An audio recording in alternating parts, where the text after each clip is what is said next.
This channel does not promote any violent, harmful, or illegal activities. All content provided by this channel is meant for an educational purpose only. চারিদিকে শুধু হিংসার রাজনীতি চলছে। আইন হাতে তুলে নিতে কেউ দুবারও ভাবছেন না। পশ্চিম মেদিনীপুরের ঘাটালে সেখানে বিজেপির পঞ্চায়েত সদস্যকে কোমরে বন্দুক ঠেকিয়ে পার্টি অফিসে তুলে নিয়ে গিয়ে মারধরের অভিযোগ উঠল তৃণমূল নেতাকর্মীদের বিরুদ্ধে। ওই পঞ্চায়েত সদস্যের বিরুদ্ধে চাকরি দেওয়ার নামে টাকা নেওয়ার অভিযোগ করছে তৃণমূল। পঞ্চায়েত সদস্যের একটি ভিডিও ঘিরে শোরগোল পড়ে যায় ঘাটালে, যদিও প্রতারণার অভিযোগ অস্বীকার করেন বিজেপি নেতা। যেমন দিয়ে গেছে প্যাক, তারা যেমন প্যাক দিয়ে গেছে সেরকম প্যাক দিয়ে দিল। এই ভিডিও সামনে আসতেই শোরগোল শুরু হয়ে গিয়েছে পশ্চিম মেদিনীপুরের ঘাটালে। ভিডিওয়ে দেখা যাচ্ছে ঘাটালের মনসুকা ১ নম্বর গ্রাম পঞ্চায়েতের বিজেপির পঞ্চায়েত সদস্য সুভাষ মণ্ডল টাকা গুনছেন। এই ভিডিওকে অস্ত্র করেই তৃণমূল অভিযোগ করছে চাকরি দেওয়ার নাম করে লক্ষাধিক টাকা তুলেছেন সুভাষ। এরপরই বিজেপির পঞ্চায়েত সদস্যের উপর চড়াও হন কয়েকজন তৃণমূল নেতা বলে অভিযোগ। সুভাষ মণ্ডলের অভিযোগ, তার কোমরে বন্দুক ঠেকিয়ে খাসবার তৃণমূল পার্টি অফিসে তুলে নিয়ে যান তৃণমূল নেতারা। সেখানে সুভাষকে বেধড়ক মারধর করা হয়।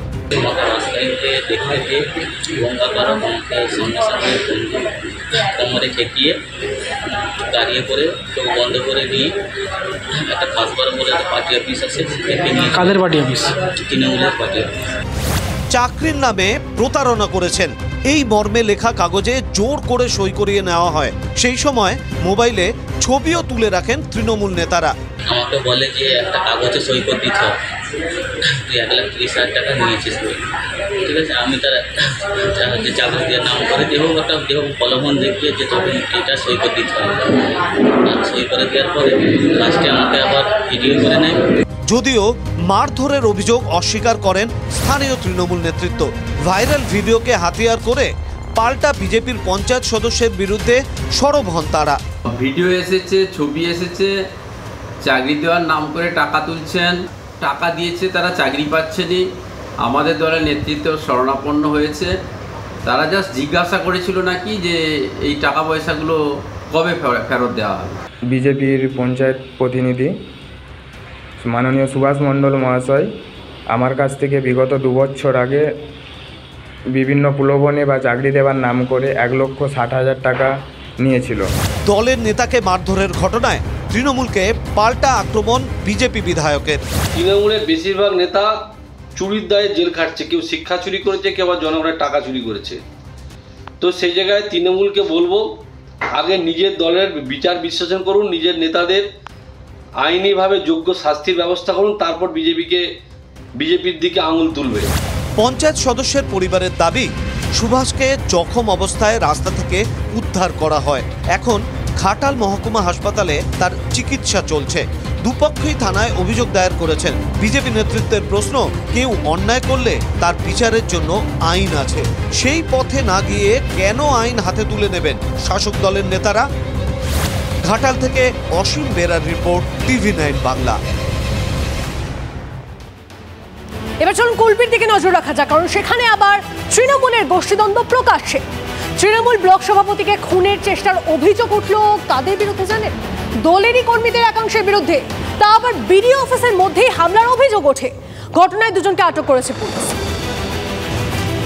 ফের তৃণমূল বনাম তৃণমূলের লড়াই। বিডিও অফিসের মধ্যে তৃণমূল ব্লক সভাপতিকে খুনের চেষ্টার অভিযোগ উঠল দলের কর্মীদের একাংশের বিরুদ্ধে। দক্ষিণ ২৪ পরগনার কুলপিতে তৃণমূলের কোন্দল ঘিরে তুমুল শোরগোল।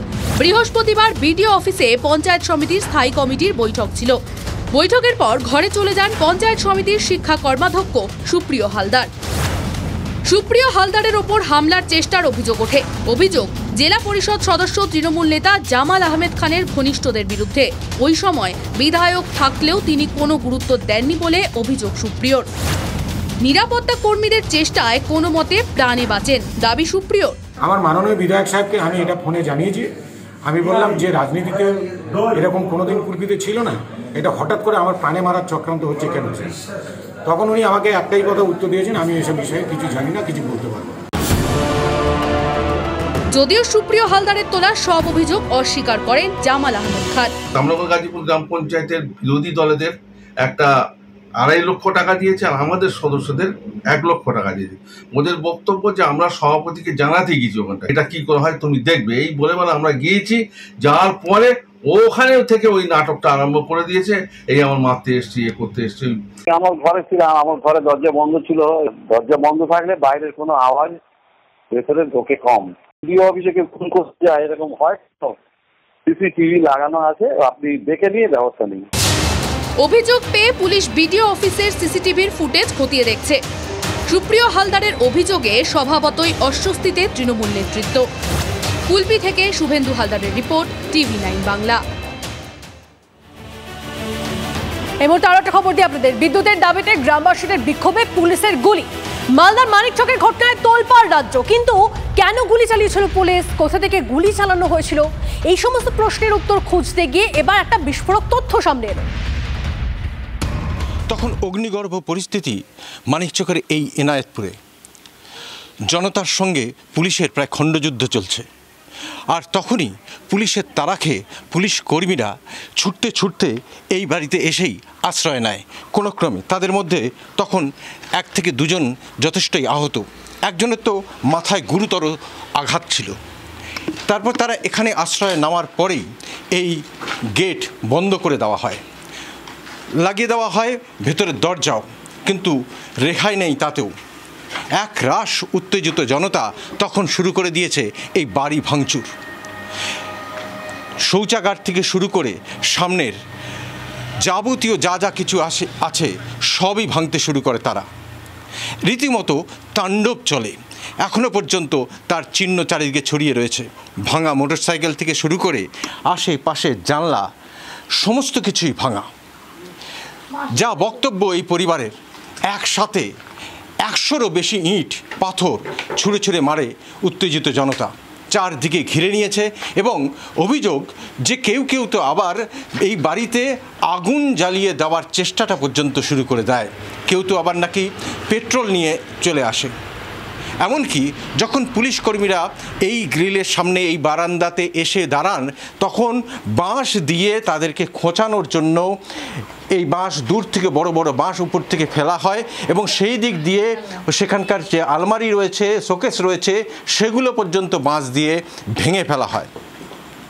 তারপরে প্রথমে টিয়ার গ্যাস, এবং তারপরেই যা শোনা যাচ্ছে যে পুলিশ কর্মীরা এখান থেকেই গুলি চালাতে তারা বাধ্য হন। এই মুহূর্তে আরো একটা ব্রেকিং নিউজ। মাইক্রোসফটের ক্লাউড সার্ভারে বিভ্রাটের জের দমদম বিমানবন্দরে 28টি ডোমেস্টিক উড়ান বাতিল করা হয়েছে বলে খবর। আর কি আপডেট জানাবেন আমাদের প্রতিনিধি রঞ্জিত আমাদের সঙ্গে রয়েছেন। রঞ্জিত, দেখো, মাইক্রোসফটের সমস্যা বিশ্বজুড়ে ব্যাহত ব্যাংক এবং বিমান পরিষেবা। সেক্ষেত্রে কলকাতা আন্তর্জাতিক বিমানবন্দর থেকে মোট 28টি অন্তর্দেশীয় বিমান কিন্তু ক্যান্সেল করা হয়েছে, যার মধ্যে 15টি কলকাতা বিমানবন্দর থেকে উড়ান ভরার কথা, কলকাতা বিমানবন্দর থেকে ছেড়ে যাওয়ার কথা ছিল, এবং 11টি বিমান বিভিন্ন ডেস্টিনেশন থেকে কলকাতায় আসার কথা ছিল। অর্থাৎ এই 11 এবং 15 টোটাল 26টি কিন্তু বেসরকারি সংস্থা ইন্ডিগোর বিমান ছিল, এবং বাকি 2টি হচ্ছে এয়ার ইন্ডিয়ার বিমান, যে 2টি কিন্তু এই কলকাতা বিমানবন্দর থেকে প্রস্থান করার কথা ছিল। মোট 28টি বিমান কলকাতা বিমানবন্দর থেকে বাতিল করা হয়েছে, যার মধ্যে 15টি হচ্ছে প্রস্থান এবং 11টি আগমন। এছাড়াও 2টো এয়ার ইন্ডিয়ার বিমান, যে 2টি যাওয়ার কথা ছিল, যেটি মূলত জানা যাচ্ছে।